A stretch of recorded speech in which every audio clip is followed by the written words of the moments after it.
We're talking to Naveed. I found him on Facebook. He runs a Polo Club in the Czech Republic. Polo, for those of you who don't know, is when you ride around on horses in a big field and try to punch a ball into the opponent's goal. And obviously, myself, having seen polo only played by the royal family in England, I was very curious about this. And soon I found out that there is a lot of things about Naveed. His journey from Manchester to the Polo Club in Prague has been a very interesting one. And filled with coincidences and random things that have really, really had a big impact on his life. And that guy can tell stories, and check it out. And also about the sponsors, guys. Alfred.cz, that's where you find your job, or in the app, the Alfred app. So if you're listening and you are miserable about your shitty job, then stop having a shitty job and get a great job on Alfred. And then, for your food, never has it been more important to be healthy than exactly now. So the place for that is the Oat Bar Prague, where you can get oatmeals, organic skyr, and a lot of goodies with no nasty ingredients and nothing added. Most or anything actually is homemade there. And it's a great place. Open during the week from 8:30 to 3, on Fridays to 1:30, and open on Saturday morning from 8:30 to 1:30. So try it or order from Wolt or Bolt. Enjoy.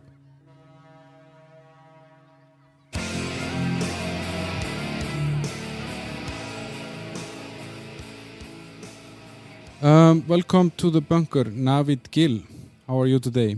Well, I'm very well. Thanks for the welcome, and I'm pleased to be here, and I hope that the listeners will really enjoy what we're about to say. Yeah, we'll see that.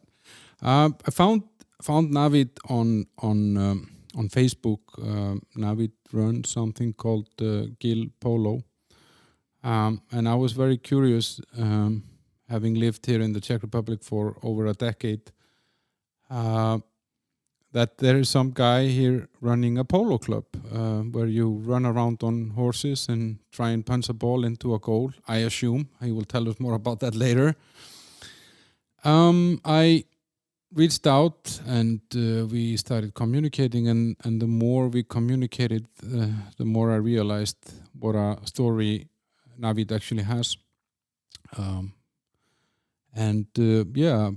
managed to convince him to come here and share his story today and tell us about himself and a little bit about polo. That's what you do today? You're a horse guy. Today I'm primarily a horse guy, yes. So polo is my thing. It's something that I do most every day of the week, especially on the weekends where most people come to train. And have you been, like today, have you been to the stables and shoveled some shit and stuff? Well, that's really good you said that, Elmar. I haven't shoveled any shit from the stables, from the horses, but I have been shoveling some other shit today, for sure. Yes. But do you have stables with a lot of horses? I mean, I see on your Facebook that you're always riding and training and... Well, of course, there is the largest aspect of my life, apart from my children, is the polo that I run, the Polo Club that I run. And the club was started in 2008 simply as a name, registered in 2008. It was an idea that had been building inside of me that I wanted to execute on for a long time. And today, the club is working, it's running, it has horses, it has members who are coming to train there regularly. Who shovels the shit then?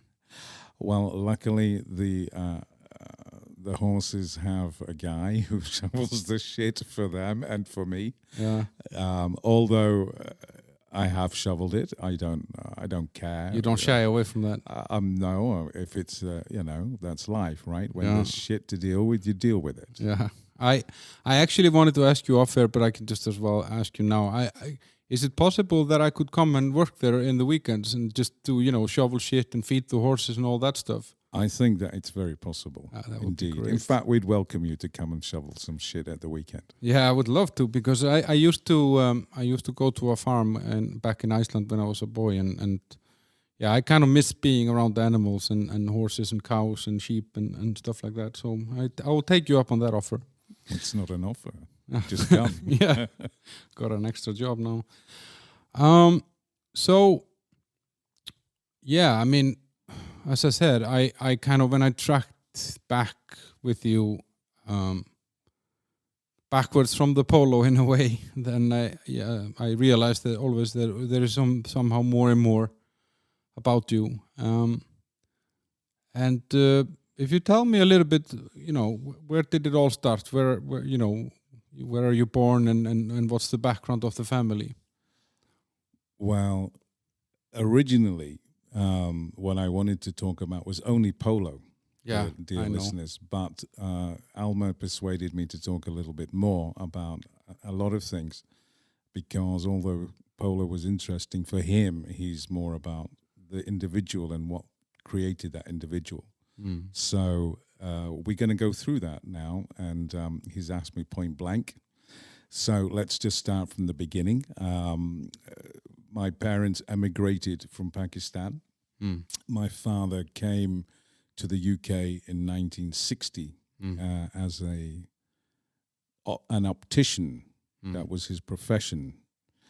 And in those days, in the 60s, in the UK, immigrants from the former colonial countries of the British Empire were being invited to come and do jobs that locals didn't want to do anymore, or let's say politely, they felt that they needed to move to a higher level of work.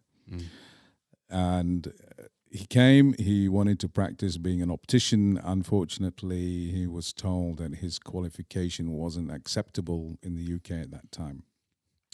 Now, he came alone. He came without my mother, who was left to look after two older brothers and two older sisters. And I wasn't born then. So I don't know what their life was like there. And what kind of naughty behavior they did. But eventually, my father, who, the idea being that he would bring his family over, waited 3 years. He waited 3 years because he wanted to establish himself. He was embarrassed to tell my mother that indeed he wasn't working as an optician, but he needed some kind of financial base to invite them with. So he got off his off the sofa, so to speak, and started selling anything and everything that he could on a market stall, literally, and built a business within 3 years, which allowed him to pay for the passage of my mum and my older brothers and sisters. And so they came over, and they probably had a good time because, and I guess my father was missing my mum because within about a year I was born. And I was the first child born to my father in the UK. And there's a lot of cultural emphasis on boys in the Asian world, right? So this was a great moment, an auspicious moment, another son, so 3 sons. And that gave rise to my name, Naveed, which is indeed, as Alma has understood, a Farsi name, an Iranian name, and it means good news, in case he didn't know. So that is the meaning of the name Naveed. It means good news. My Iranian friend that has the same name spelled slightly differently, his parents called him the Golden Dick. I don't know why, but he tells everyone who wants to hear. My mother actually called me. So what is interesting about my parents, for you, Elmar, is that my father married into aristocracy. Okay, so he was a poor guy, married a rich lady. And that marriage wasn't very welcome from the side of my mother's family. But anyway, they've somehow managed to weather that storm and gone through life, and they met one another again, of course, in the UK. And there was a lot of, we don't have enough time on this interview to talk about their history, their story, which I found out. And I'll move on to that later about how I found out about their story, a little bit about their story. So there I am. I've been born. It's a long time ago. I don't even want to mention the number. It's so long ago. And, life is good. Everybody's happy. Business is going well for my father. I was actually born in the city of Manchester. And my parents actually lived in Manchester, and they lived in a place with. They were very frugal. They didn't show their money. They just lived with other people, and they lived amongst actually a section of the community which were other working class people, Irish people, Jewish people, other Asian people.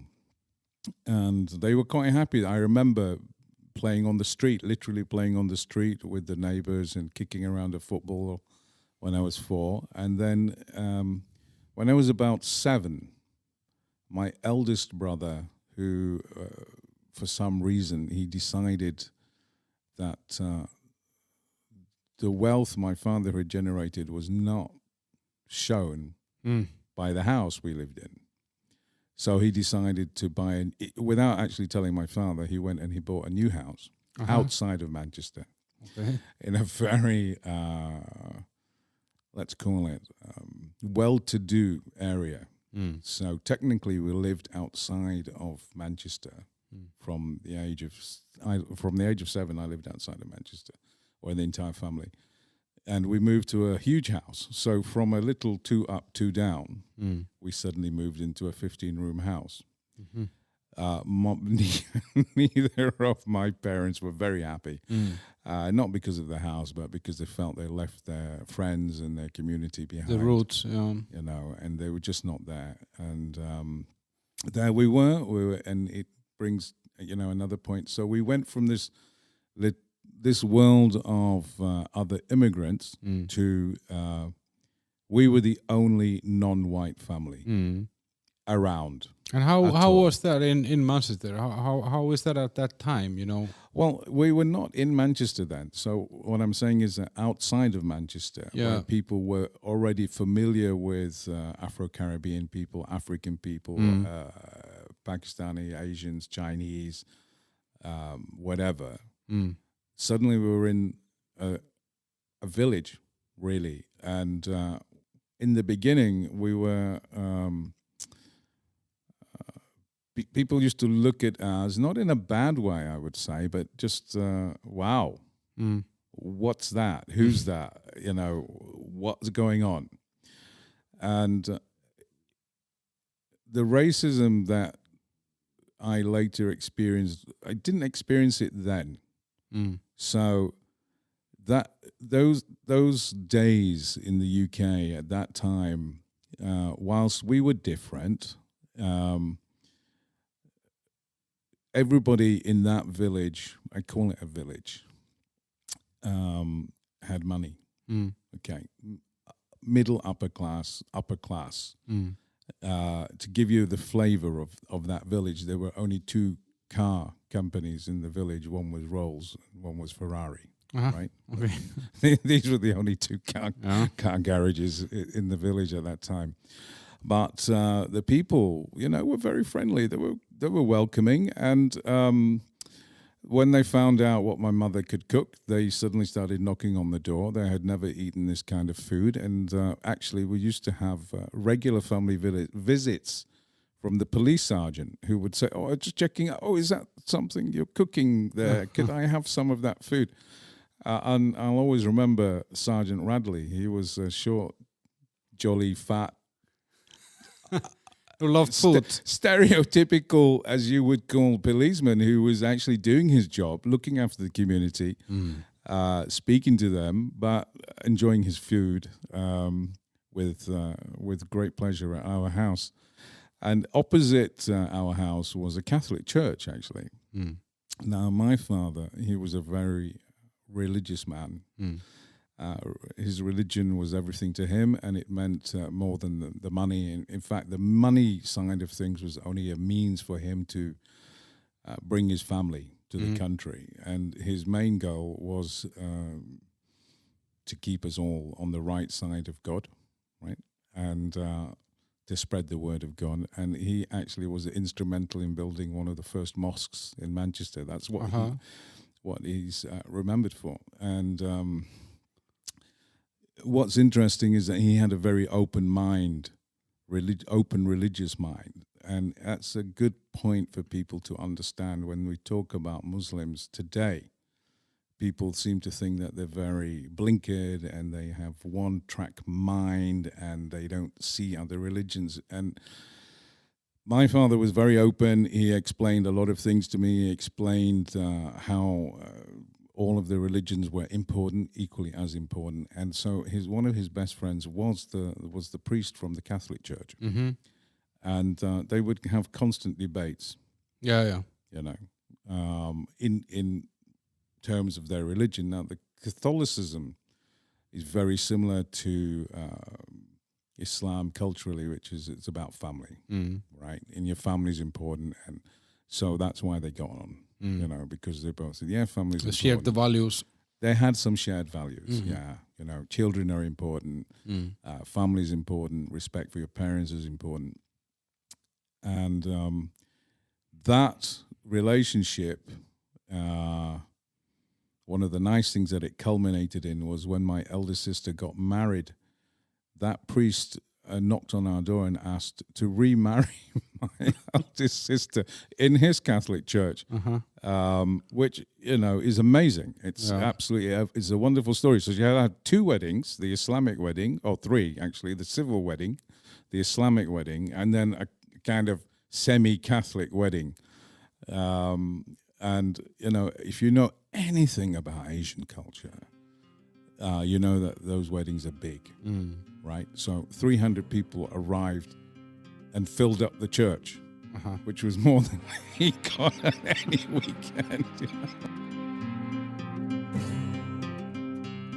What you're describing now, Naveed, is a very kind of a tolerant, open-minded, non-discriminatory situation in a way.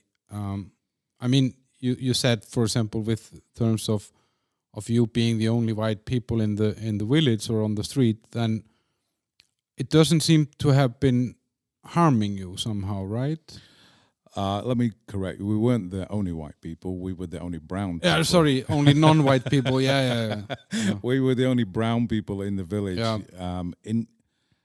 No, we were more of a curiosity at that time for that particular type of part of society, right? So there's always acceptance. So yeah, racism is a very difficult subject to deal with, right? And racism and prejudice and all of the biases that people have, but of course. There's a surface which people accept you, right? And you seem to be welcome, okay? And then you have to understand that it's up to a certain point. Yeah, there's a roof. Right? A ceiling. A ceiling of acceptance. And but I think that's true of almost any culture that I know about. So in those times, we didn't call it racism. We used to call it color prejudice, right? People against a specific color, as opposed to against a specific race of people. And yeah, we knew that we would never be fully accepted. And these, when you're dealing, I think you've reached a very good point, which you're trying to dig out of me, which is what is it like to be a first generation Okay. And it's very difficult. I think for any first generation born children of any immigrant family, they have the worst time. They don't. They have their parents talking about their old values constantly, and they have the society around them saying we don't share those values. We have different values, and if you want to be part of us, you have to change your values and join us and join. So this paradox or this contradiction starts to happen where the children are confused. Right? Stop listening to the most important people in your life and start listening to us. Right. So it gets and it's difficult for parents to understand why, and it's difficult for the first generation to understand what's going on around them.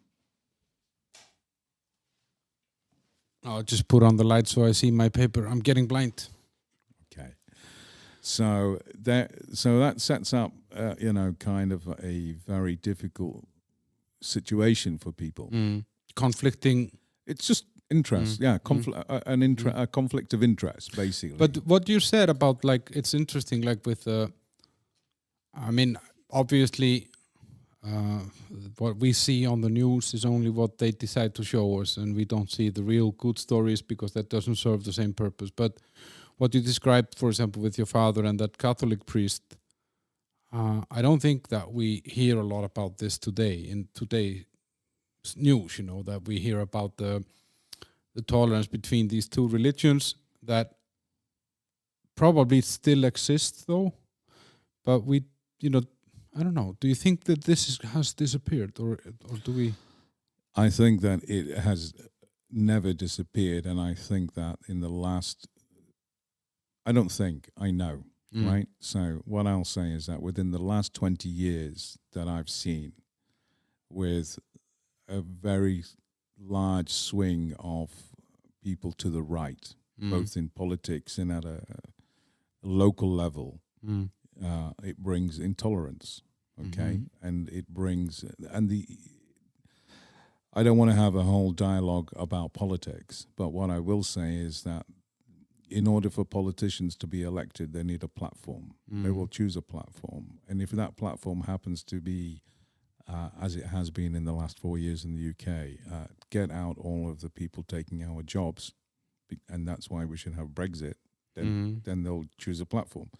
And that platform has been going on for the last 20 years. So if you look at the West, and I hate these divisions, West and East, but there is a division in terms of culture and in terms of religion and in terms of politics.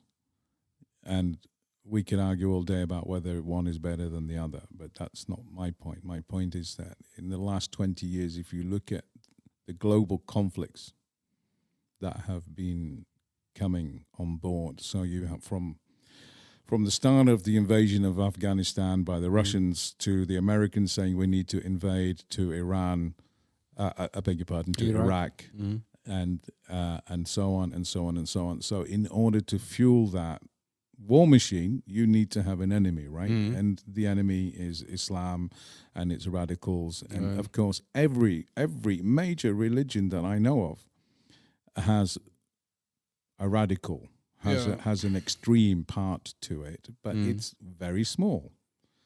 And just as we know today that in the past, a very small part, a very radical part of the German nation was run by a small minority. It wasn't reflective of the entire German nation. They weren't all Nazis, and of course, not all Muslims are terrorists, and not all Catholics. In the 70s, it was the Catholics from Ireland who were considered to be terrorists, right? And everybody was afraid of the Irish. In the UK, you walked very carefully, and you were told to look at any baggage left on a train station, because unfortunately this conflict was taking place. The Irish Republican Army was emphasizing its right to have a free Northern Ireland. And then it changed. So this narrative has changed. But in general, you're right. There are more good stories than there are bad stories. We just don't hear about them. No, and I think also what I find interesting is that I like in all fairness, then you can't call one thing a terrorism and then the other thing a war, because if the people that we are attacking, and then when I say we, it's us in the Western countries and our governments and the leaders that we vote, they have decided that they need to invade countries to, I don't know, get their raw materials or to somehow, I don't know, beat them into submission, and those countries usually have been crippled militarily and financially, so that they or blocked from having the same resource. If there would be an attack by a military of a foreign nation to my hometown and it would kill my parents, my sister and my nephews, I would go and revenge. But I don't have a tank, I don't have a plane, I don't have missiles. What do I have? I have myself. Of course, if you kill 10 people, you're going to make 100,000 people angry. And I think this, for me, this is very often kind of missing in this, because I don't even,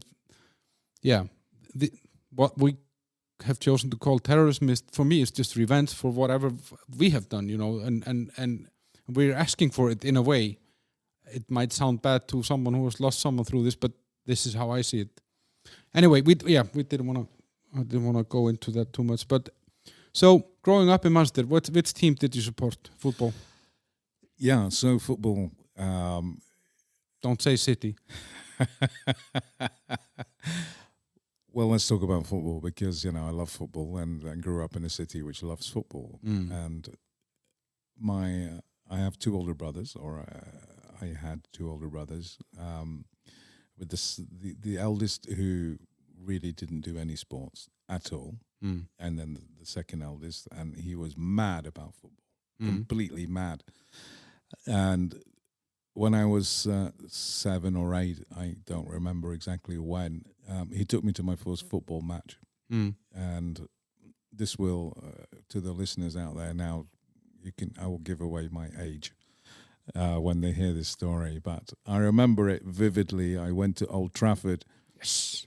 There were thousands of people around me, thousands and thousands. I'd never seen so many people. And Manchester United were welcoming a new player. His name was Louis Macari. And Louis Macari was, just being brought into the team. From Stoke City, I think, or something like that. Lou Macari. I don't remember. Yeah, I don't remember. No. I don't remember now. But I remember the fickleness of the supporters, right? So, they were like, I was listening to them. And there was one football supporter who completely amazed me. He was an old man, and he was rolling a cigarette in one hand, and he never missed a second of that game. So he rolled it, the tobacco, the paper, and I was just, wow. And then I was listening to the other supporters, and Louis Macari was not having a good game. Okay, debut, not having a good game, and the usual. Why did we get him? He's useless. Yeah. Then he scores a goal. It's a game against West Ham, 2-2, I think. It's 1973. It was a bit before then, actually. Yeah. Great. But he scored. And suddenly, well, I told you that's why we got him. Yeah. Then everybody loved it. Yeah. It's very it's a thin line between love and hate in football. Exactly. In the stands. Yeah. And so back to the other question, who do I support at that time? I didn't support United because I was a bit disappointed by the way the supporters behaved so quickly, right? And my primary school, happened to have a visit from the goalkeeper of Manchester City, Joe Corrigan. So we were impressed. Joe came, Joe visited us, Joe played football with us, Joe told us to score goals against him. So we were all in love with Manchester City at that time. And football is an interesting, and it kind of cuts back to something else. So I was a big Manchester City fan for a long time. And then in the 80s, Argentina went to war with the UK, or the UK went to war with Argentina in the Falklands. And there was a team called Tottenham Hotspur, which decided to take 2 Argentine players. and they were vilified. And their position was this about football. It's not about politics. What was Ossie Ardiles and Ricky Villa? Ricky Villa, exactly. And I'm old also, you know. so that really impressed me. So ever since then, I'm a Spurs fan. Okay, they were rebels. They were rebels of the day. They were doing something which I felt was right. You know, they felt that the politics shouldn't interfere with the sport, and I agree with that. I think it doesn't have a place in sport. To a certain extent, it doesn't, and we can talk about taking the knee in American football, and sometimes you need to take a stand in your sport to show, not to make a political statement, but to make a, let's say, human statement that, you know, something is wrong with the way that we're treating people, and we're trying to bring your attention to that by doing this. And I think that's, you know, people can say it's political or not. So that's football. I've always been in touch with that football. And then there's, of course, the other thing that I love, which is rugby. And I guess you want me to get back to the school? Yeah, but maybe actually, because, you know, what about horses? Were horses already there, part of your life somehow? Well, horses were not in my life. Okay, so a tragic thing happened in 1973. Both my parents were killed in a car accident at the same time. And you're what age are you? I was 9 years old, and of course the whole family was affected. I had a very peculiar position in my family because I had 4 older siblings and 4 younger siblings. And I was in the middle. And so there were 2 groups that were consoling one another. And I was just in the middle of both of them, you know, without really getting anything from either side. That's what I remember, because I was asking my older brothers and sisters what's happened, because it was on the news. And they just switched off the television. And I was asking what's happened, and then they said, no, you can't see the news. And I knew something had happened, something bad had happened. And my younger sisters were too young to understand that something bad had happened. So that meant, of course, no horses, because our life changed dramatically, right?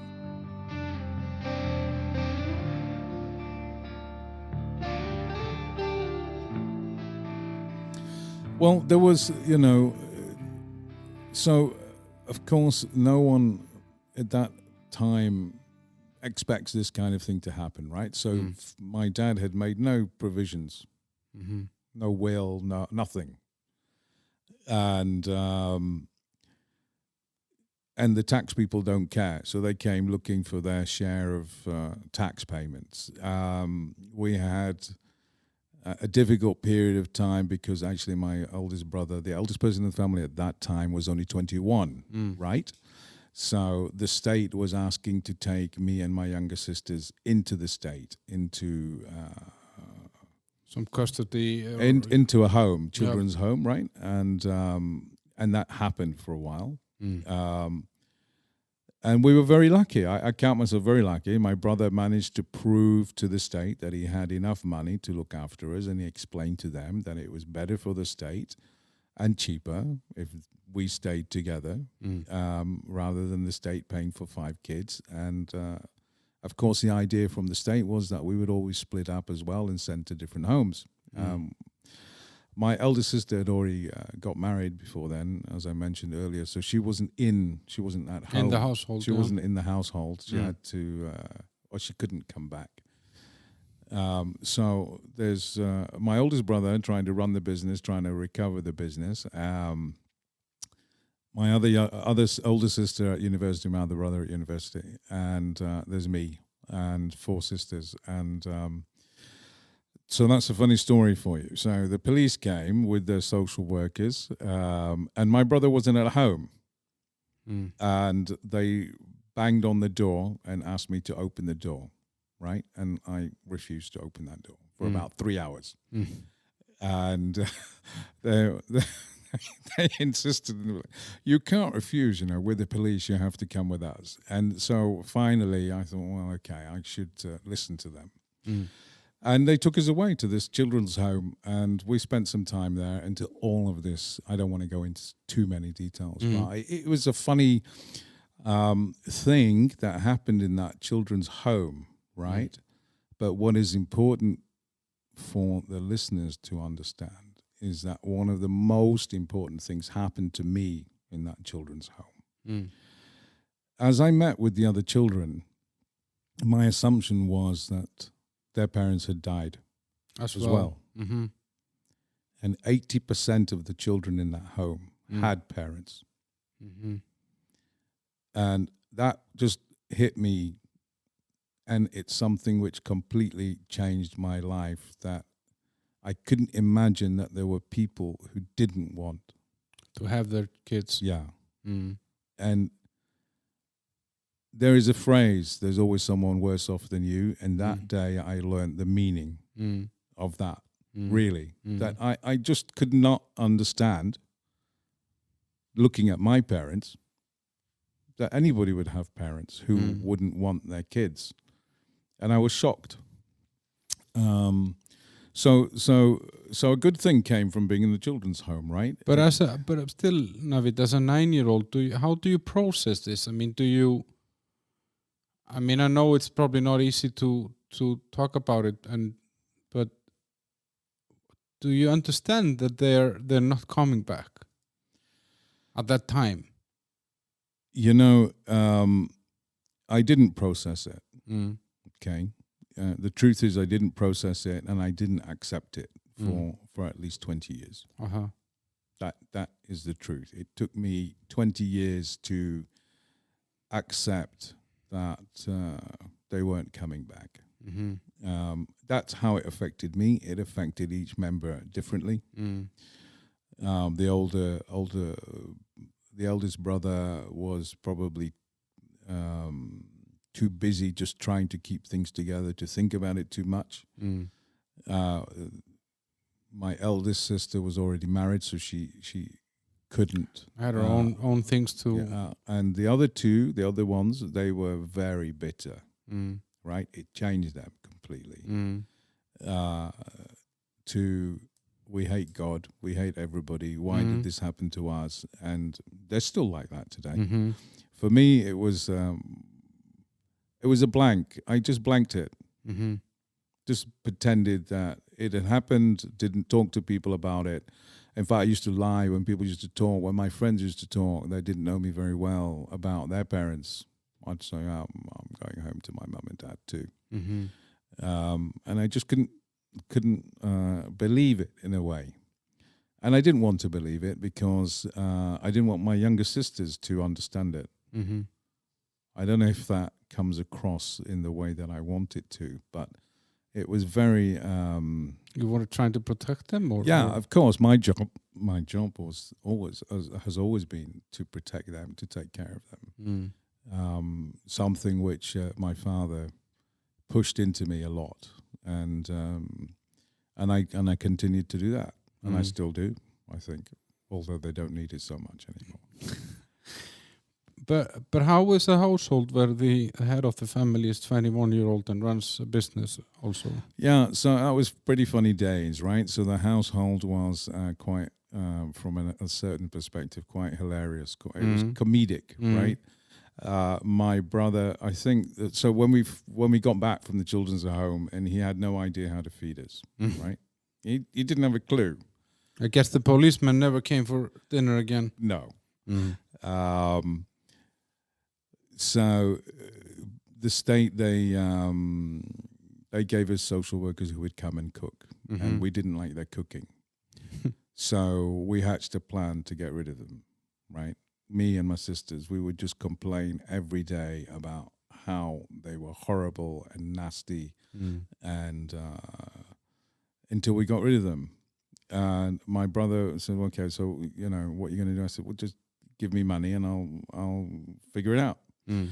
And so being naive like he was as well in a certain way, he just gave me cash and said, go buy the supper when you get home from school, and I went and I bought cakes for everybody every day. We just got cream cakes. That sounds good. You know, I just go and shop and buy cream cakes, and then he'd come home and say, "What did you eat?" And say, "Fish and chips."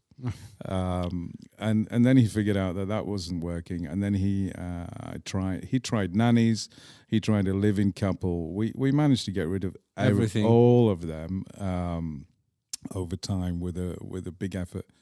And then his final effort was actually to get married himself and hope that his wife would manage. Sort out the mess. But it was too late, you know. We'd already learned how to manage ourselves. And I'd already set up a routine with my sisters about cleaning and going to how we would get to school. And so we had this routine. And this routine gave us security, right, safety. So changing it was difficult. But, you know, the girls would clean inside the house. I would clean outside the house. I'd do the hard labor outside, cleaning yards, gardens, whatever. They would wash. But, you know, and rarely did we buy fish and chips with the money my brother cakes. Just cakes, chocolate. That sounds good. It was great fun. But how did you do with because I know that, you know, later on you have we were kind of moving into that soon though, your corporate career. I mean, I guess you took some education and I mean, you were doing kind of fine in a way. I mean, this didn't mess you up completely or put you off track. I think the answer to your question is 3 things that my father told me, which as I was growing up, I've never forgotten. And I think that it came out of his experience in life, right? And the first thing that he told me was, a man is what he does, not what he says. And he really asked me to understand that when I was at a young age. The second thing he told me was, when are you rich? And you know, I said, well, I don't know, when you've got money. And I got smacked on the back of the head. And he said, no, you're rich when you can eat every day. And anything after that is a luxury. So, you know, that was another good point he made. And then the third thing he told me was, he said that, you know, you can lose everything in this world except what's inside your head. Study, learn, have knowledge. They can take everything. They can strip you of everything, but they can't strip what's inside your head. So this kind of dynamic of education not only came from him, but it's a very strong Asian cultural thing as well to study. Both my older brothers and sisters at university. I actually, it's funny, you kind of segued into it because there was no choice but for me to go to university, right? As a mechanism to live, survive. And my not eldest sister, but second eldest sister, she was pretty good academically. She was studying law, and I wanted to be a lawyer like her. So at 16, I told her I wanted to do law. The UK system at that time was you did your O-levels and then you did A-levels, and your A-levels pretty much decided your career. I was very good in the arts. Without a doubt, my biggest academic skills were in the arts. And my sister just turned around and said, you will not do law, you will do science. And she decided for me. So I ended up doing maths, physics and chemistry, and decided to do physics, continued to do physics at university. And that took me forward into my work career. Part of the other thing that I studied at university, so the undergraduate degree, and then the oil industry was booming at that time. I was at Aberdeen, in Aberdeen, Scotland, studying in Scotland. And so, you know, it was natural to think about going into the oil industry. So I did this postgraduate in offshore engineering, and unfortunately, the oil industry didn't go boom. The year that I graduated, it went bust. And so, you know, there we were, 20 of us, we couldn't get a job, at least in Scotland. There were plenty of jobs going in England. But I wanted to stay in Scotland. I love Scotland. I just loved Scotland. I'll tell you a funny story about Scotland, so that you understand about prejudice and racism. Okay. In England, even though I grew up in England, everybody always looked first at my colour. In Scotland, everybody heard me first. And they would always say, "Oh, you're English." Not because of my colour, obviously, but because of my accent. So that's very important for people to understand how Scottish people or people outside of England think. They think more with their ears, right, than they do with their eyes. Yeah. So that was a nice kind of change, and being in Scotland again, You felt more welcome there. and also, I have to be honest, a bit egotistical. I was exotic, right? There wasn't many of me in Scotland, so I had quite a nice time being an exotic person, and lots of people wanted to get to know me. It was nice. So I wanted to stay in Scotland. I couldn't. I had to move to England to get a job, and I ended up working for Xerox Corporation. And I spent 12 years. I won't talk about what went on at Xerox. It'd just take too long. But the 12 years culminated in me ending up in the Czech Republic in 1996.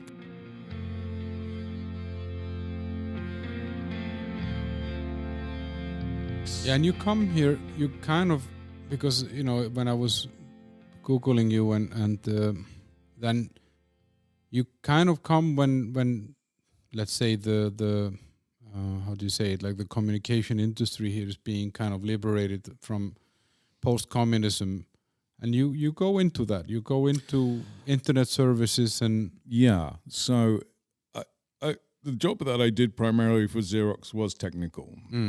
And was around software and communications. And over 12 years, of course, it became less technical and it became more managerial. It ended up with me being here in the Czech Republic from March 96 to December 98. Then I had 2 years in Slovenia. And this was practically 4 years out of the UK, and I felt it was time to do two things. One was to go back to the UK, and the second thing was to leave Xerox completely. There is a moment in time which everybody must decide when they work in a corporate. And it's usually around the 10 to 12 year mark. If you continue to work for a corporate, after that, you'll be locked in, and you're in for life. Yeah, you're locked in. You're in for life because you've got too much invested in that. And I just didn't want to. I was already feeling that I wanted to change my direction, my career. I wanted to go back. So I started looking for a job in the telecommunications industry, and part of that, there's a few funny stories around how I ended up back in Prague from Ljubljana.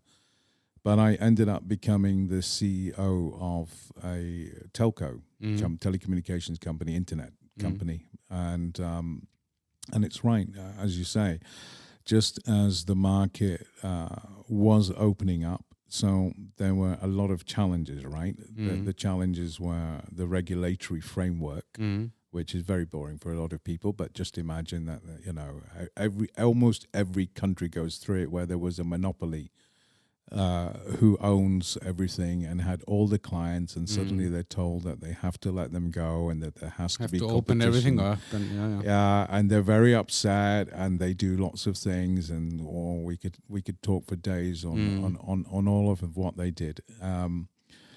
And then I was fortunate during all of this time, Alma, that I had met a woman, a Czech woman, in 96. And we were still together when we came back to Prague. And part of the reason why I came back to Prague was because of her. And we get married in 2001 because we're expecting our first child. And I'm a little bit conservative in that regard. I wanted to be married if we had a child. So we got married. Some might say after the cows have already left the stables. But anyway, we were married. And we had our first son in 2001. And then we were expecting another child in 2008. And that meant my ex-wife, unfortunately, or sadly, these things happen to all of us sometimes, needed to lie flat to have that child, right? There was a high risk of losing the baby. And at the same time, again, I was sick of the corporate world, right? So 7 years on, doing another thing for another big corporate, and suddenly there's a decision to make. Do I stay at home, give everything up, and make sure my wife can have our baby, or do I continue? And it really wasn't a decision that took very long to take. Quit, stayed at home, spent a year out of the world, and I knew I didn't want to go back into an office and run a company with hundreds of employees and talk to ministers and deal with politics again. And I wanted to do something. I wanted to do something for myself, and I wanted to do something different, right? And you asked earlier on about horses. How did I get to horses? And the horses were never there in my early life. No. Okay. No, there was no time, there was no money to have horses because of the situation. But during one of my relationships, I had a relationship with a lovely English girl, and she could ride. She wanted to ride, and so we happened to go on a holiday to Ireland about 25 years ago, 30 years ago now. My God, time is flying. And she wanted to ride, and I said, Sean, go riding, let's go. And we found the stables, and we're in Ireland, right? And at that time, the Irish and indeed the way people spoke was quite different today, right? So we get to the stables, and the Irish guy who owns the stables, he sees only one client. He wants to make more money. And he looks at me and he says, you don't ride. And I said, no. He said, I don't know if I should say this, but he literally said, he asked me if I was gay. Right? You couldn't do that today, right? No. But he basically just said, are you gay? You don't ride. And I just looked at myself, well, I really don't understand, how that works. But no, I've just never ridden a horse. I never had time for that. And he said, well, get on a horse, And I said, okay. And he brought out the biggest horse I've ever seen.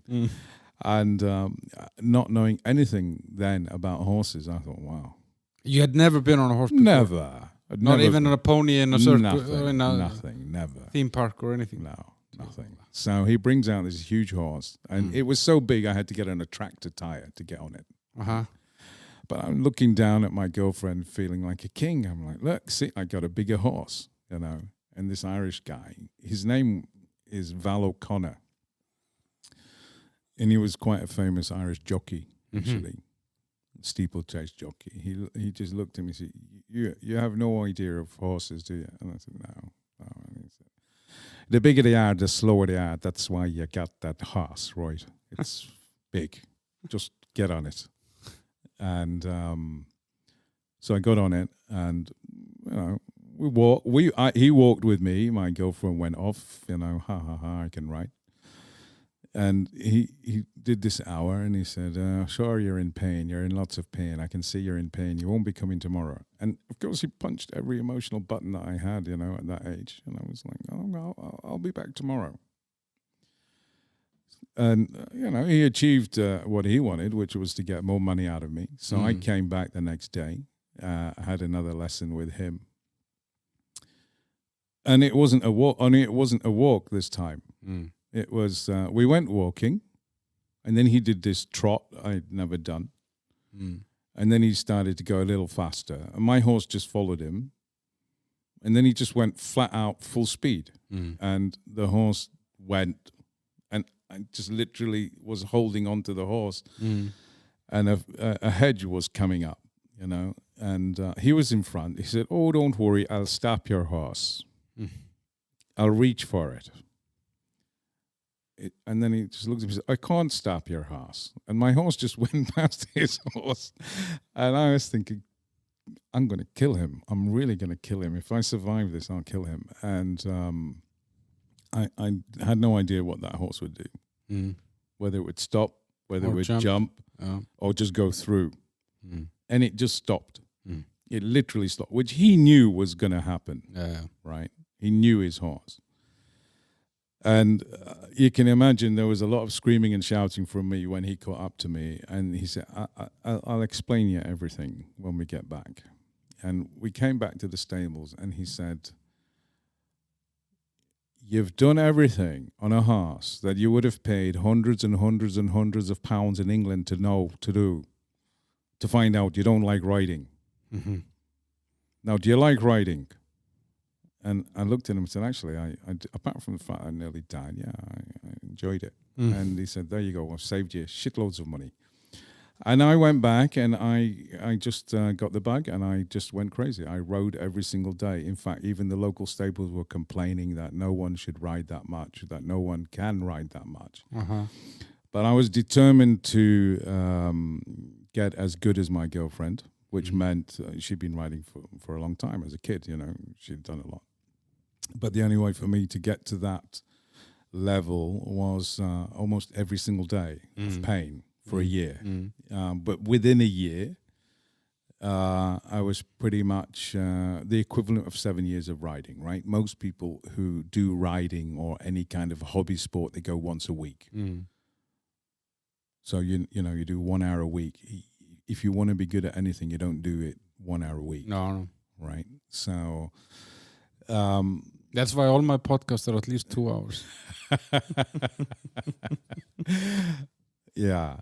And but wait, but and this is 30 years ago. I mean, so you keep horses kind of on the side as a hobby. Throughout. So the horses I did now and again, but I was too focused. You know, when I do something, I want to do it, or I just I'm either 0 or 100%, right? Like with the learning to ride, it was either do it well or don't do it. So if I'm going to be a CEO, I do it well or I don't do it, right? And even during that time, my ex-wife was asking us to get horses, and I said, no time. But after a couple of years, she actually persuaded me to get a few horses. So I bought 2 jumping horses, and I bought what is still my horse today, one of the loves of my life, is an Arab horse. And so we did this hobby riding, hobby jumping, and then one day, a friend of mine, an American friend of mine, so he was in a jumping competition, right? He was a good show jumper. He'd been jumping around the world. He was even done Olympic. Show jumping is, just for the untrained ear, that's when the horse is jumping over fences and stuff. Right. So it's not outdoor cross-country style. It's in the arena. You're just jumping around in the arena. And I came to his competition. You know, he had some really expensive horses, right? I mean, he did top-level stuff. And there he was in my competition for basic amateurs. And I looked at him. And I don't, you know, for the listeners out there, when you do a show jumping competition, usually there's a lot of people involved, right? You're in a big queue. You wait hours. And it takes literally 65 seconds to do your course. And you're either in or you're out. So you waited 3 or 4 hours to sit on a horse for 70 seconds. And this is kind of why I think that, you know, show jumping is maybe even more expensive than polo, if people want to talk about the cost of polo, which I'm sure Alma will ask me later. But anyway, so there is my friend, and I'm looking at him and I'm complaining. I said, "You brought your jumping horses to this competition and they can jump double of my horses, you know. That's really unfair. I mean, it's like breakfast for you. And he started to smile. He said, are you pissed off now? And I said, yeah, I'm really pissed off. Mm. And he said, okay, then what about polo? And I said, well, okay, I've known you 10 years. You've never mentioned polo. What the hell do you know about polo? And he said, well, I waited till this moment, till you were upset enough, because I think you're the only other guy that I know in this country that would consider to do polo. Mm-hmm. And I said, well, you're crazy. You could have just asked me. And he said, well, you needed to be under pressure. Stimulated. Yeah. So I said, Robert, what do you know about polo? He said, well, actually, I didn't tell you, but I'm also a polo professional. And so if you want to play polo, I'll arrange it. We'll arrange it. And he took me to Spain. And I went and I fell in love with that. So I've done a lot of different types of equestrian riding, right? And ridden a lot of crazy horses that you should never get on. But polo, the challenge of riding a horse and hitting a ball at the same time when you've got other people around you, it's a different level of equestrian riding, right? Most equestrian disciplines are not team based. They're just you and your horse. And that's how polo started for me. But when this is 2005, 6, something like that. That you go to Spain and kind of get it, and then in 2008 you kind of. I went first of all I had to go, and I went to Spain because and I went to a place in Grande. They are probably the best polo club in Europe with the best trainers, right? Very expensive, of course, in terms of polo training, but I just went and I went a bit like the first time when I started to learn riding. And eventually and luckily for some reason I appeared to be talented at riding horses, right? So the polo was going well, faster than usual, in terms of my learning ability. And in 2008 or 2007 it actually was, I started to think about opening a polo club. But it was just an idea bubbling away, and then the baby came, and then suddenly there was no job for me because I decided not to have a job, and so I thought, well, I'll open the polo club. And at that time, there is no polo here. So in the Czech Republic, there was simply no polo, absolutely no polo. I remember, I think there was an interview with me in the Czech press. Why? Yeah. Why? You're a telco CEO. I mean, you want to do polo, you know, and so I had to explain why and what the challenges of that sport are and what it meant for me. And there's a lot of things that it meant for me. It meant that I wanted to bring a new sport. So actually, that's not true. I wanted to just open a club. And I ended up starting a sport, which was way bigger than I expected it to be, okay? Because I hadn't realized that I would have to actually promote the sport as well. Because there's no one else promoting it. No, there was no polo. Yeah, it's not like starting a football club and, you know, everybody knows football. But right. Yeah. So, you know, you have to promote the sport. You have to explain to people what it is and what are their misconceptions. How does it work? And there's a lot of things about polo, right? If for a start, people don't know how old the sport is, right? It's 2,500 years old. 2,500. In case listeners you didn't hear that, it's 2,500 years old. That's older than Naveed. It's even older than me. You know, I only remember back 2,000 years. Yeah. And you told me a little bit about that. It started as something else. It wasn't a sport, right? Well, it started back in Persia, right?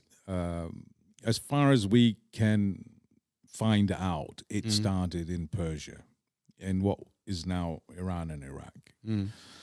And in those days, of course, there was no Christianity, there was no Islam. So it wasn't religious based. It was simply whoever had the best army controlled whatever Everything. they needed to control, right? And if you had, in order to have a better army, some people felt you needed horses, right? And it was called cavalry, and the cavalry needed to be trained. And in order for them to learn how to ride a horse and kill someone, right, with a sword on horseback. So literally you're holding the horse with one hand, your left hand maybe. And actually I should think a little bit even further back from that. You had horseback archers, right? So, these guys had to fire bows and arrows without holding the horse at all. So the horse had to be trained in a particular way. And when you evolve that from horseback archery to fighting with a sword, right? And then you kind of realize that maybe all the guys you're throwing into that training exercise for cavalry are kind of getting hurt, physically hurt with the swords. So maybe it'd be better to have a wooden sword, and then maybe it'd be better to turn it into a game. Because if it's a game, it becomes a question of also having tactics, right, and strategy. And so the objective became how to move a little wooden ball from one side of a field to another side of a field, and that's how the polo. In those days, polo wasn't called polo; it was called chogan. Okay. So chogan is the original Persian word for that, and I guess the point was you actually in polo, right? You're actually controlling the horse with your legs. Well, the polo is probably the way that the horse moves today is probably quite different to then, but not quite different. Probably more or less the same in a lot of ways, but. The horse had to, so if you're a listener and you've never had the privilege of sitting on a polo pony, whether you that's probably a very small fraction of the listeners that haven't had that privilege, Naveed. Yeah, basically anyone listening, yes. Yeah, that's what I'm here to change. Yeah. Right? Everybody can come and try. But if you ever have the opportunity to sit on a polo pony and understand how it's been trained to move, you'll be amazed, right? So it's trained to move with your body weight. It's trained to move with the pressure of your knees. It's trained to move even with when I teach people, they're often shocked when I just tell them, look straight ahead, but put your eyes to the right. The horse turns right without any weight. So it's trained to move in a number of different ways according to what you need it to do. And the reason why we need that level of discipline within the horse is that you play polo at speed. Okay, so if someone, so let's look a little bit about polo because it's my favorite thing, apart from my kids. It's very simple in a way, right? It's football on horseback. You got to get a ball into the opponent's goal. Right? And the goal is that the whole end line, or is it on a mark? Right. So there are two goalposts. Yeah. If we talk a little bit about the polo historically, so polo started its life somehow in Persia, right? And it's come through all the way through to India. Through various conquering factions, where the British found it in the 1870s, and the British Army had colonized India, and they found this little sport, and they were quite fascinated by it as a way of teaching their cavalry to be better. But of course, the sport didn't really have too many rules. It just had one principle: score goals, no matter what.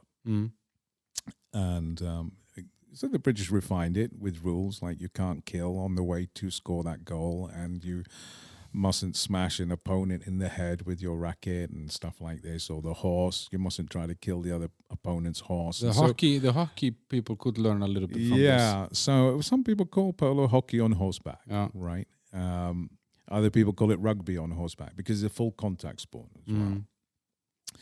So if you're riding and you're going at between 50 to 60 kilometers an hour, right? You don't have too much time to think about steering your horse because you're too busy thinking about scoring a goal and an opponent and hitting the ball and striking the ball, and you just need your horse to be a part of you. So the best players in the world, their riding ability is supreme. And if they were going to tell you one thing about how to be good at polo, they'll just say ride all day, right? Until it's a part of you. So that's the polo part which came up, and so I started to do that, and I really. But listen, let me. Sorry. No problem. But so, just how many are on each team? What's the if you just take the rules of your club? How many are on each team? Okay, so in the old days there were no rules, right? And people on each team was kind of countless. It could be 400 on each team, right? And then it kind of got cut down when you look at the way that it's played. So today, there's only one place, right, where polo is played in the way that it used to be played when the British discovered it, and that is in the north of Pakistan. Okay, that is no rules polo. They still play no rules polo. And it's fascinating to watch because there's a number of challenges. They're playing at a horrible elevation. So there's a number of challenges for the horse to be super fit. They play with 6 players on each side. There are no rules. Okay, so you can do whatever you like with your horse against your opponent to get that ball scored. The British changed that to limiting that. So let's talk about the polo field. The polo field is huge. It's 6 times a classic football field. Okay, 6 times. Okay, right.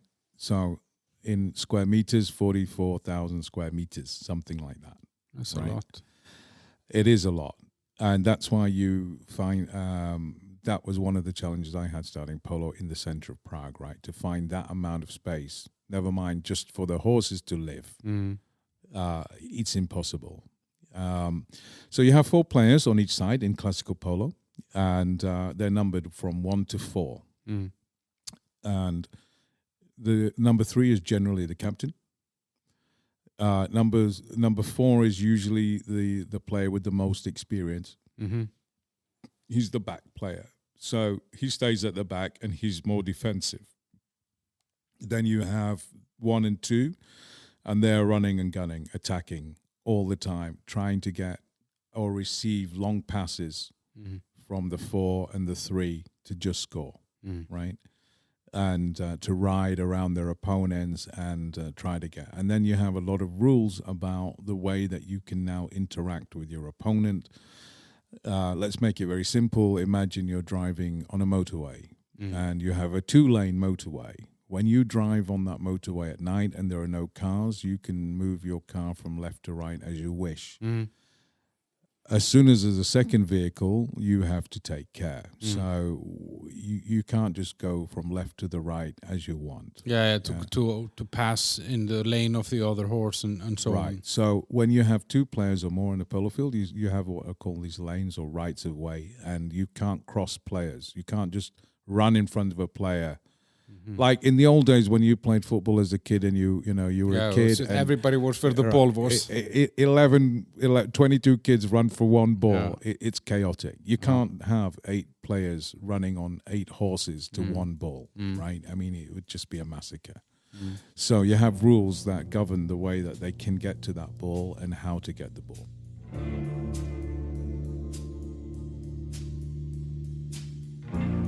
And how long is the game?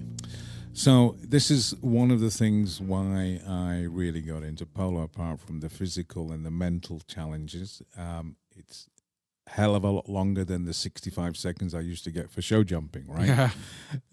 So there are a minimum of 4 periods going up to 8 periods, depending on where you are located in the world. So in Argentina, they're playing sometimes up to 8 periods, and each period is on average 7.5 minutes long. So there's a minimum of 7.5 minutes per period, and these periods are called in polo language chukkers, right?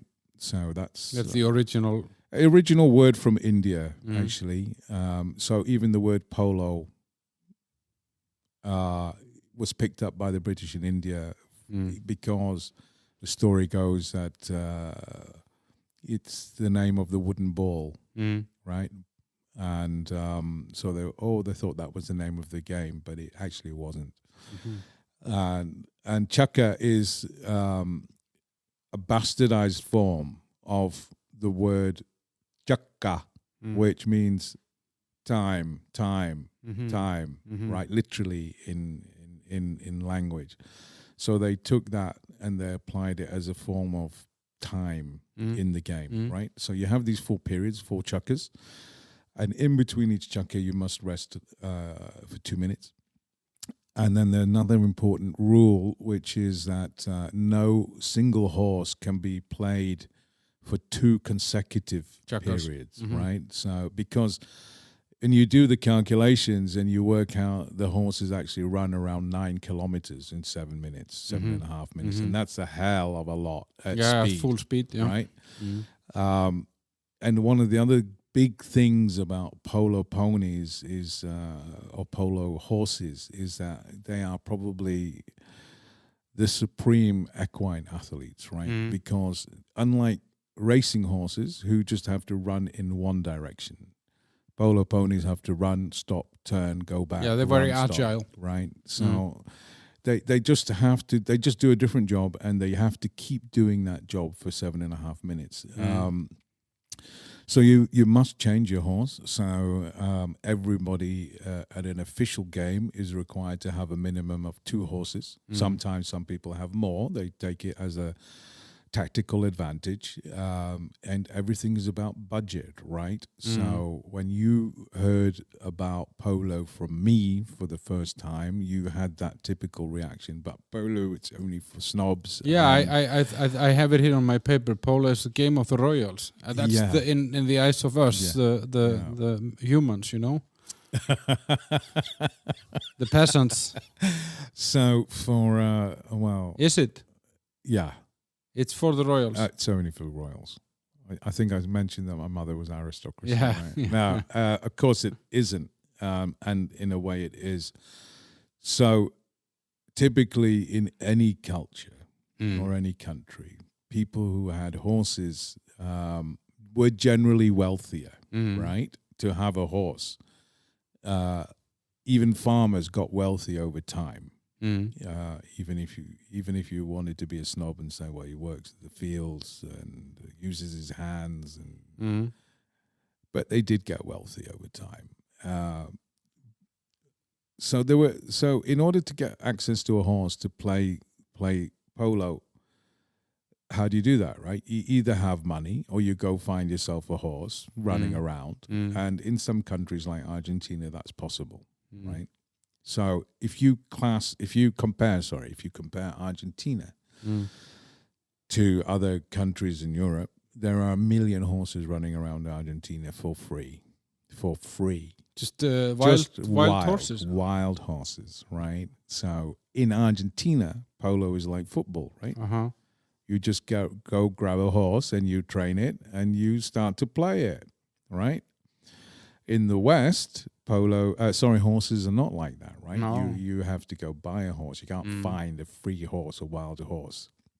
I guess you can in the States. You still have wild Mustangs. And that's a whole different issue that they're trying to kill off. But anyway, so this is your primary thing, right? You need a horse. And if you can get a horse, polo is for everybody. Now, in the past, polo wasn't for everybody because not everybody could get a horse, and you were either in the military, who provided you a horse at their cost, or you came from a background where you had access to horses. And that's unfortunately part of the historical aspect of colonial polo, right?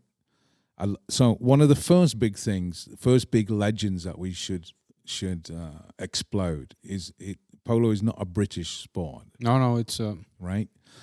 a lot of people here meet me and say, you do polo? Oh, we thought it was invented by the British. No, it was invented a hell of a long time ago. And the British found it. The second thing is there are people in the world who are not royals playing polo. Yeah.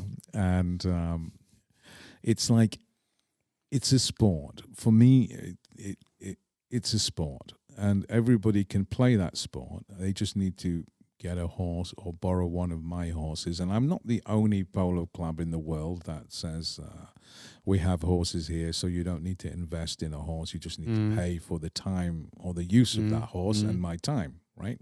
As a trainer, as a polo coach. So there's no reason why someone can't learn polo.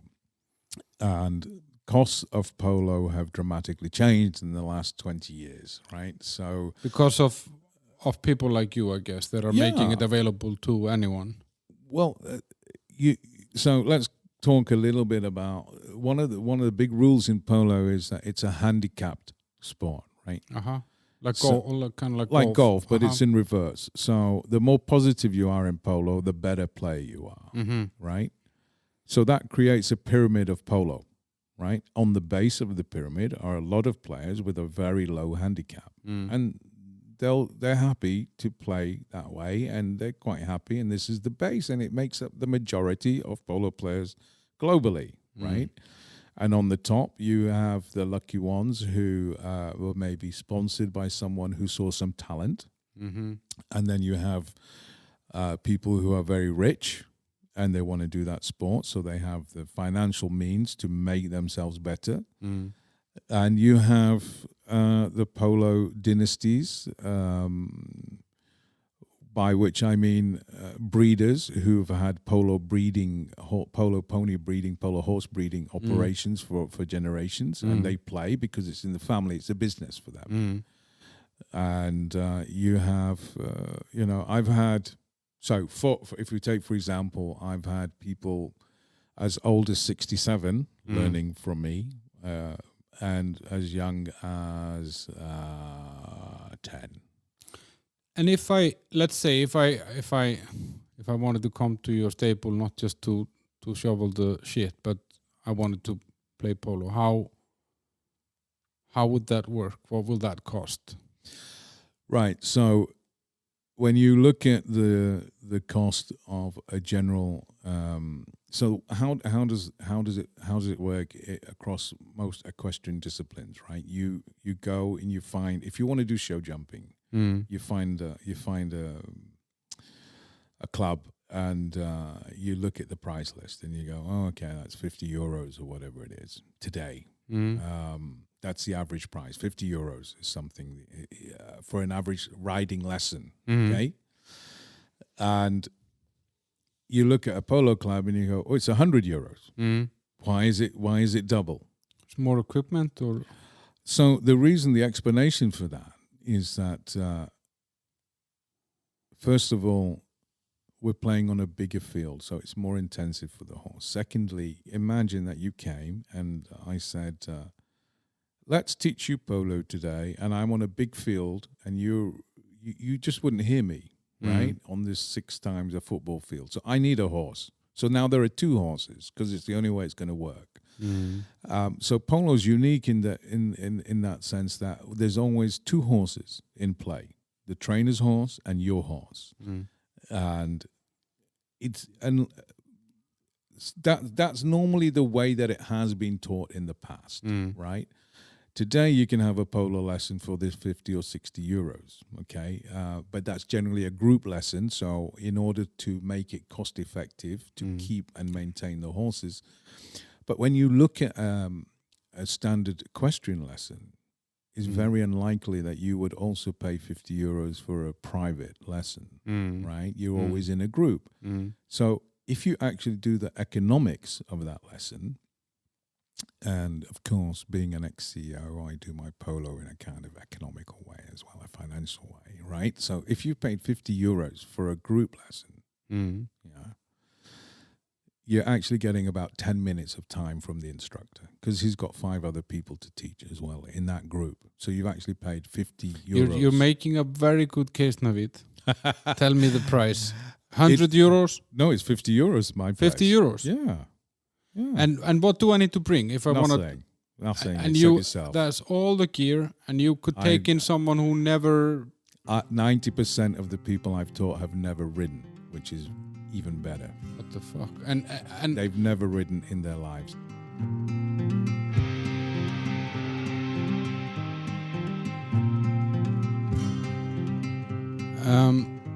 And how long is it for someone who starts coming to you and playing polo until they can kind of, let's say, become a decent polo player?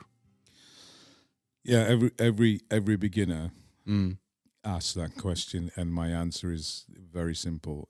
It's about the amount of effort you put in terms of your training. Okay, so if you expect to be a polo player or good at any sport by doing it 1 hour a week, forget it. It will take you a long time. If you get into your polo and you understand that you first of all need to ride, to be able to really ride. This is a part of the sport which people underestimate. They look at the sport, they see it on TV, and they just think it's sit on a horse and hit a ball. If it was like that, it would be so easy for everybody. But in terms of answering your question, right, my recommendation is always to the beginners and the members of my club, and they usually follow what I recommend or suggest, is they always come for a minimum of 2 hours every session, because it takes them about 20 minutes to unwind mentally from their job or whatever it is they've got on their mind, to get in sync with the horse. So part of the lesson time is just spent getting them to really become a partner, right? With the horse. So there are, when I call it a couple of teams in polo. There's not just the polo team. The first team is you and your horse. Okay. If this team isn't working, you can't help the rest of your team. Now, a lot of people come and they go, I want to just sit and hit the ball. And you explain to them, or I explain to them, like, okay, I'll teach you how to swing and hit a ball. And you've hit it 50 meters if you're lucky, and now you can't make your horse get to that ball. So you've just given it away to the other side. Opposition, yeah. So that's why it's important to understand that you really need to understand how to ride. And when you can do that, you will literally become a much better player. Because what that will allow you to do is to hit the ball a little bit more effortlessly, without the stress of I need to hit this shot really, really well, and you will stop thinking about your balance and the horse speed and the speed at which you're going at. So, it's very easy. Polo, in one sense, is very easy. I can take, and I have taken people from companies, and they want to do a polo day. Their employees have never sat on a horse, some of them. And the polo ponies are very forgiving. They're very easy. They are happy to just walk. And they understand that someone is sitting on them that doesn't know how to drive the vehicle, if you understand me. Yeah. So polo ponies go into what I call automatic mode. They just usually are waiting for you, and that's part of my role as a coach, to teach you how to ride. Okay, I don't just mean sit on the horse, but what are the signals that you need to give the pony or the horse to move forward, left or right. So you learn that. So they come and they don't have to worry about that, because the horse will just walk. As soon as it sees a ball being hit, it'll walk towards the ball. Sometimes some of them are more eager than others, and they kind of try to go there a little bit faster, because horses, the polo ponies, have their own personalities, and some of them are extremely competitive. and they want to get to that ball. And they faster. understand the game. The horse understands the game. Sometimes the horses understand the game better than the beginner players. Yeah. So we have a horse. She's a great horse, Corteza. She is a Brazilian thoroughbred, and she's very fast. But she understands the basic rule of polo, which is that if you want to acquire the right to hit the ball, you must take out first your opponent from that lane that I was talking about. Yeah. So what she'll do is she'll automatically go to that horse next to her, and she'll try to push the horse away out of the lane. Yeah. And unfortunately, she loves it a little bit too much, a little bit aggressive. So Yeah. she'll go to the horse, and then she'll think, "I've pushed that horse. Yay, I'm the winner!" And she'll forget to go to the ball. To the ball, yeah. You know, others, they just see the ball and they're going for it. Others, they're like people. They have their personalities and they have their off days. So, but on this, like, injuries. I mean, what's for a polo player? What's the most common injury? Is it to fall off the horse, or is it to be hit by another player, or what's the? Actually, the most common injury is tendinitis, the elbow, right? Okay. Because most people don't learn how to swing correctly. And it's like tennis. If you don't perform with the arm well and you're just trying to hit without technique, you will injure your tendon. So we call it poloitis, of course, because we're polo players, but everybody else in the world calls it tendinitis or tennis elbow. We call it polo elbow. So that's the most common injury, first of all. Then the second one is that beginners don't have good balance, and the horses are trained to turn. Yeah, so you fall off. So you just fall off. And just like in any equestrian discipline, depending on how you fall, you can be okay, or you could hurt yourself badly. The other thing is that you could get hit when you don't obey the rules of polo well, because we have this thing in our right hand called a polo stick or polo mallet, which gives us an extended reach, right, of over 1.5 meters. So if you're not careful and someone is swinging and you ride into the back of them, you could get it in your face. You could get it in your face. Yeah. So that sometimes happens. Actually, the better you are at polo, the less accidents that happen. Yeah. So the danger is it. Again, this analogy I use is people learning to drive. If you're just learning to drive, you're more likely to be nervous, not know what you're doing, and cause an accident. And it's the same in polo. So that's where it's very important to have a coach who has eyes in her head, the back, or his head, and can see everything sort of 360 degrees, never misses anything, is always looking for. And, you know, this is often annoying to my beginners or members because, how did you see that? No, because I have to. I have to be sure that everybody's always safe. So the rules of polo are designed for two primary things. One is for the safety of the horse first, okay, because you can't just swing a mallet. You might. My view on it is like this, Elmar. Ponies, horses, they didn't write to me saying, "Can you teach me how to play polo?" So it's my responsibility to take care of them. And everybody who sits on a horse has that responsibility. Not to swing around wildly so they hit a horse. And if they hit a player, well, that player had a choice to come and play polo. And that is the consequence. And it's the same in football, rugby, any sport. But the horse is not there by... Yeah, the horse didn't have a choice. And, you know, you play... it doesn't matter what you do, skiing... there isn't a sport almost that I know of, perhaps chess, where you won't get injured physically at some stage. But how have, you know, because I guess this was the first polo club in the Czech Republic, and I saw somewhere that you were called the king of polo. and in some media, how has the nation here, how have the Czechs and the people that live in the Czech Republic, how have they kind of received this sport? Is it popular, or has it? Do you see a growth in it, or is it? Yeah, it's a very good question. So it is growing. It's a slow growth. It's a very slow growth because the sport didn't exist here, right? As far as most Czechs are concerned. Expats have heard of the sport, of course, and they're familiar with it, even if they've never played it. They're familiar enough to know that it's on horseback and people are running around. And that familiarity encourages them to at least try.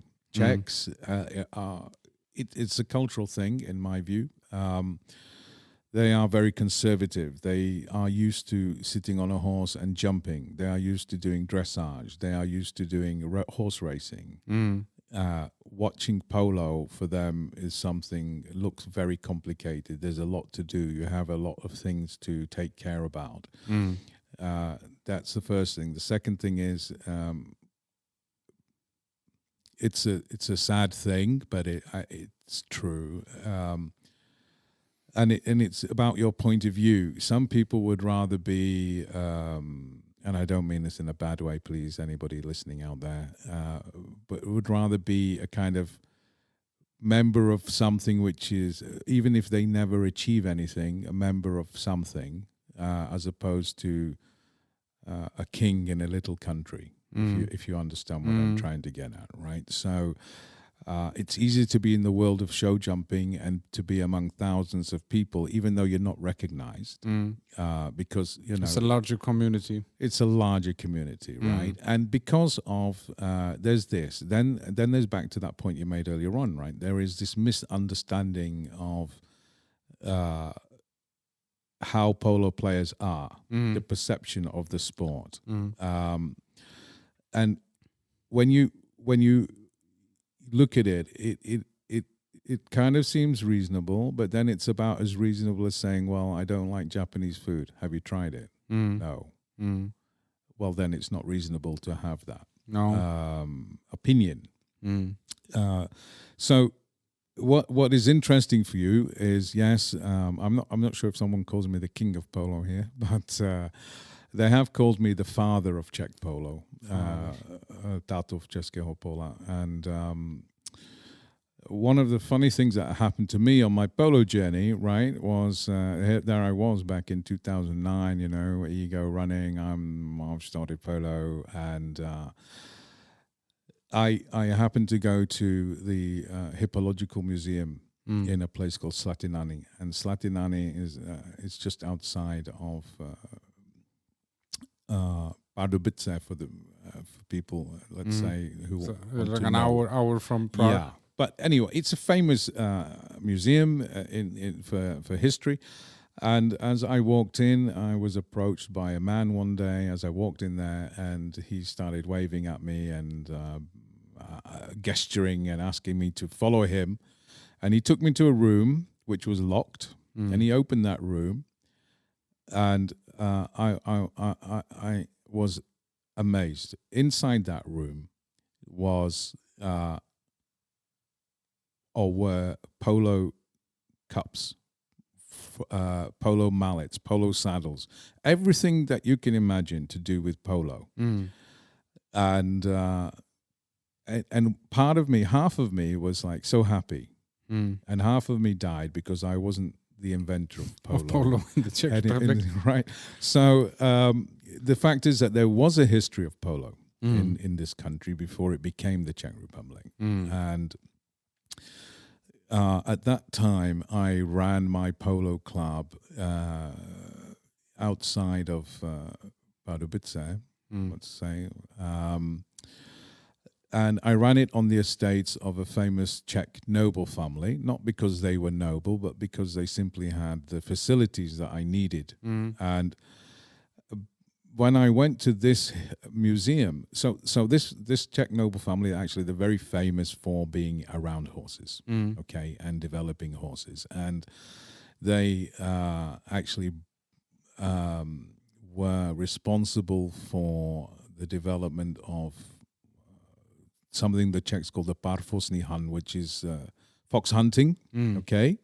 Because the Czech nobility used to follow whatever the English nobility did. So they were following their fox hunting, they brought racing, and they saw polo, and they brought polo to this part of the world. And in fact, they started the first polo club in Vienna, Polo and Reit Club, it's called. And it was founded by 3 noble families at that time. One was a Polish family, one was a Hungarian noble family, and the other was this Czech noble family.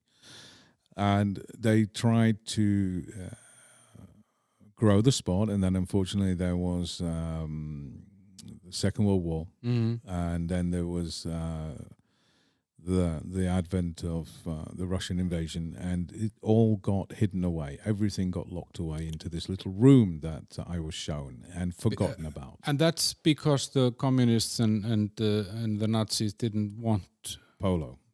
Or royalty or anything associated with nobility. Exactly. So at that so time, they closed the room and they opened it for Father Polo. They did, yeah. And I don't know if they've ever opened it again, which is a shame. But what I did was I captured that, and I made a little half book which is not complete, in Czech, and it talks about the history of Czech polo. So whenever I do an exhibition game here, or I get involved, I've been lucky enough that some of the districts of Prague, Prague 6, for example, I did a polo exhibition game in a very famous park in Průhonické Park.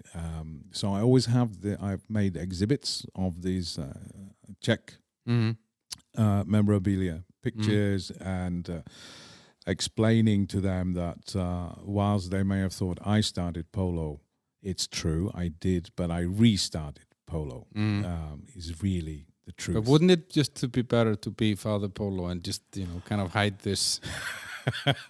Take all the glory. Well, it wouldn't be true. No, it just wouldn't be true. And when we have children, I think it's important that you set an example, right? And part of the reason why I did polo was for that, because there's lots of reasons. One, I wanted to ask you that. Why this route? And you told me something about this before, and I was very interested in it. So, back in 2008, we're having the second child, and I don't want to go back to the corporate world, and I'm thinking how to escape that. And I'm thinking, why don't I do something which is, combined with my passion, and my passion being polo, and why don't I do what I've always done, which is break the mold, right? Because I was talking to people, friends of mine, saying I want to do polo, and they were all looking at me like I'm insane, and that it will never happen. Yeah, I thought that when I reached out to you, but that it can never happen, and of course, nothing can ever happen if no one ever tries. No, right? So there was this going in my mind. Secondly, we talked about it, right? You talked about my early life, and so there were challenges that I had to face, and I've always been one for wanting to have a challenge, right? So the challenge now was to start a polo club, right? The other challenge personal challenge for me was my thinking was there are a shitload of CEOs that come and go. And the right books about maybe 0.1% of them. Maybe. That's the legacy. And that doesn't leave a legacy, right? So I wanted to do something which would help my children to understand that if you want to do something in life, nothing can stop you. Nothing can stop you if you are determined enough to want to do that thing. And that's it's not only the legacy of leaving the sport, but it's the fact that I hope that it's for them and the inspiration of saying, even if they never, and both my boys play polo, of course, strangely in the family, get it for free. But even if they never continue to be professional, hopefully they'll take that story and say, well, I want to be the world's, there's no Czech Formula One driver. I want to be a Czech Formula One driver. I want to be a Czech astronaut. Something which says, they tell us we can't do it, but Dad showed us that if we want to do something, we can. So there is that thing, and do you think? Sorry, Naveed, so you're leaving behind the motivation for them. You're showing them an example, right? Right. That anything is possible. Exactly. Did your parents manage to leave that with you before they left? So, I think I mentioned the three things my dad told me. That is a huge legacy that has driven me all my life. Those are the three rules by basically I live my life, right? Because I had this interview in the press saying I'm going to open a polo club, and I felt this burden on me, right? I'd said it publicly. You have to go and do it. I have to go and do it, right? I didn't want to be that guy that said I'm going to do something and then didn't do it. Yeah. So that was going through. There's a couple of things that, even though I had a short time with my parents, and I was the lucky one. I'll tell you why I was lucky, because I was their firstborn son, and my mother spoiled me completely. And to the point where, you mentioned your friend had a nickname. My nickname was Little Prince, right?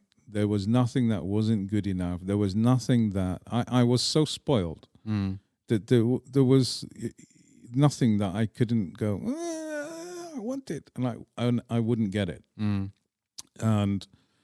then I went from not getting anything unless I went to get it. So that's the kind of legacy they left me, right? If you understand what I'm saying.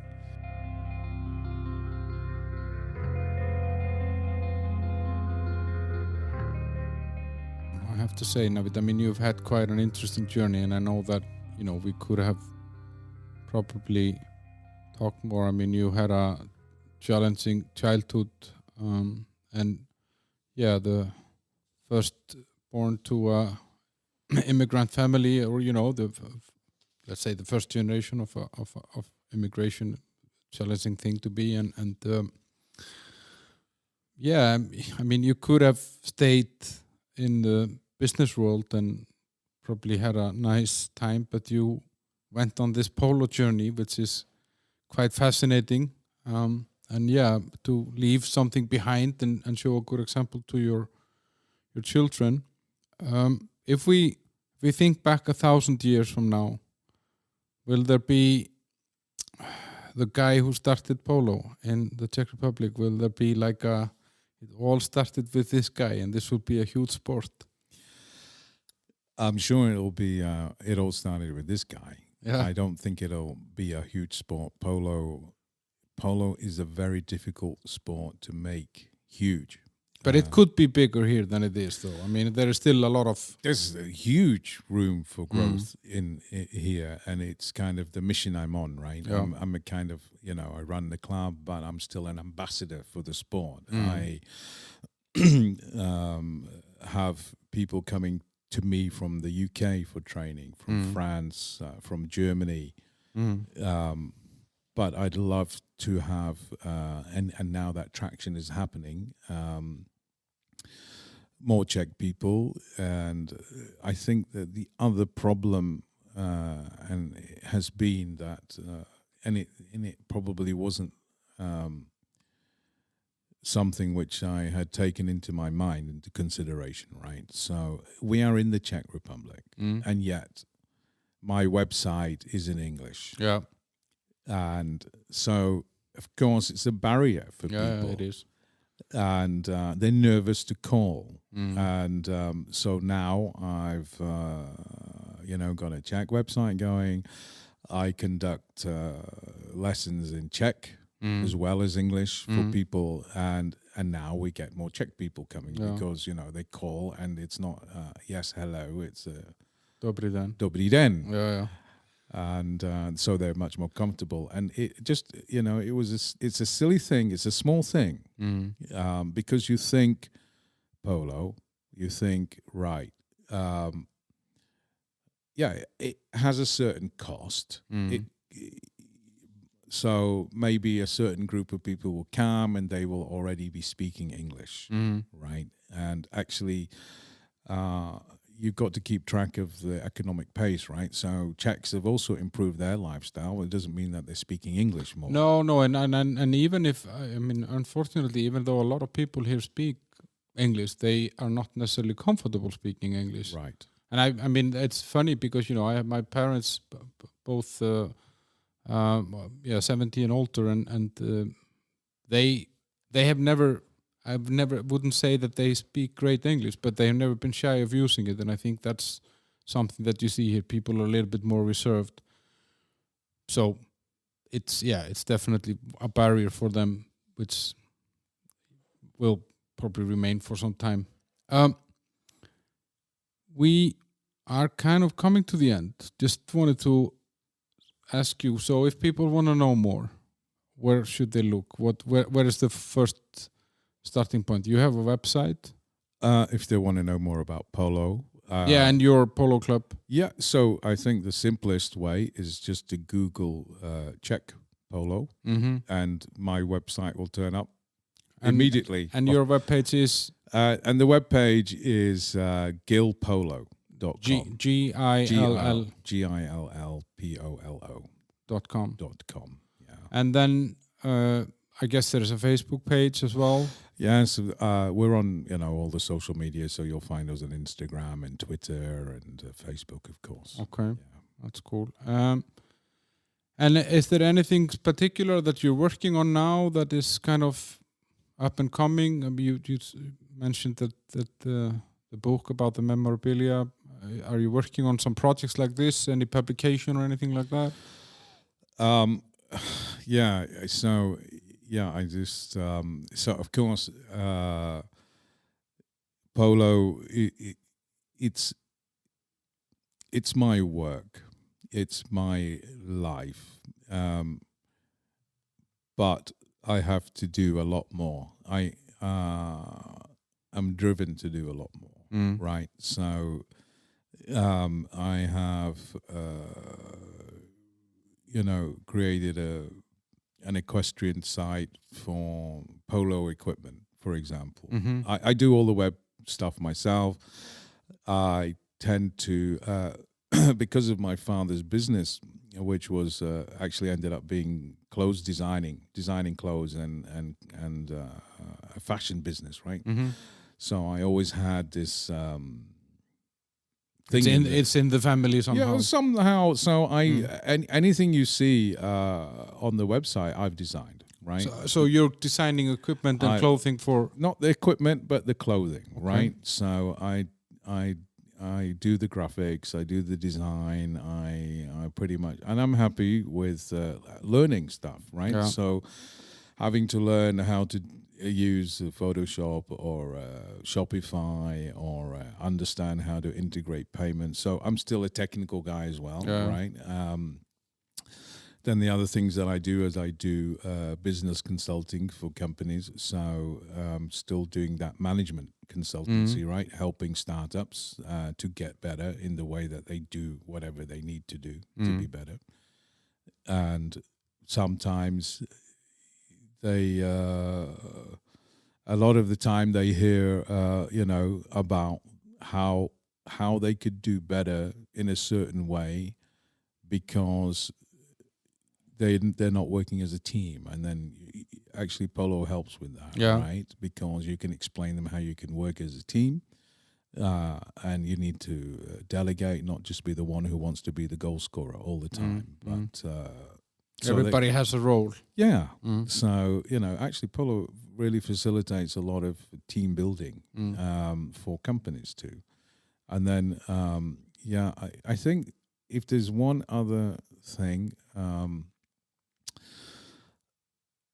I would like to do is create a virtual reality environment for polo.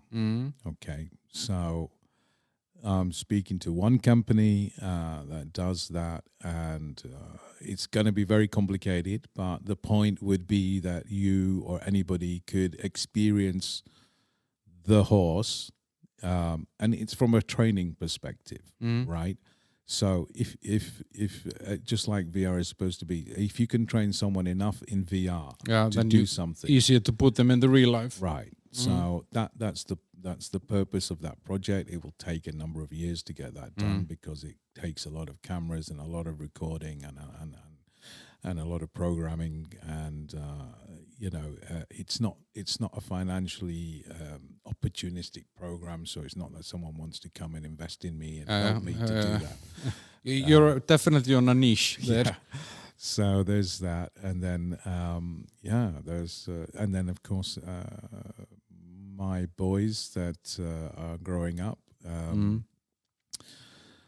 The younger one is also getting into the world of polo and improving, but I see polo as a way of also not just being a good sportsman, but actually you become a better leader, because as you change your role within the team of polo from the number one position to maybe being a captain, you start to understand how to manage people and motivate people to want to score in a way which is not just shouting at them, saying, go do that, but they have to really learn, because, you're 12, you're captaining a polo team, someone's 40, they're probably not going to be used to a 12-year-old kid shouting at them what to do. So actually helps youngsters. It's my kid in this example, but it could be any children from any family. They would, if they would be proficient in their polo, they would actually start to manage the team and manage older people, right? And you learn how to do that. So there's all of that going on. And then what else? There's I don't know. There's the internet side. There's a polo side. Yeah, you have million things going. So we could sit here all night. But the main thing is the polo, and it kind of everything else builds around that. And people should definitely come and visit you, check out the webpage. And I advise. I mean, I've been following your social media. There's a lot of nice stuff there, very informative, and I don't think that anybody who's listening to this could have guessed that he could come and try something like this for less than €100. And I guess, companies are coming, for team buildings and stuff like that. So it's definitely, it's there, it's available, it's affordable. And I think it's, we just have to take into account right now that no one's coming almost. But that's COVID, right? But let's hope this is a temporary thing. But everybody should try at least once, right? And if you continue, fantastic. If you don't, that's your choice. Yeah, exactly. It's like you said, it's someone who says, I don't eat Japanese food, and then you ask them, have you tried? No.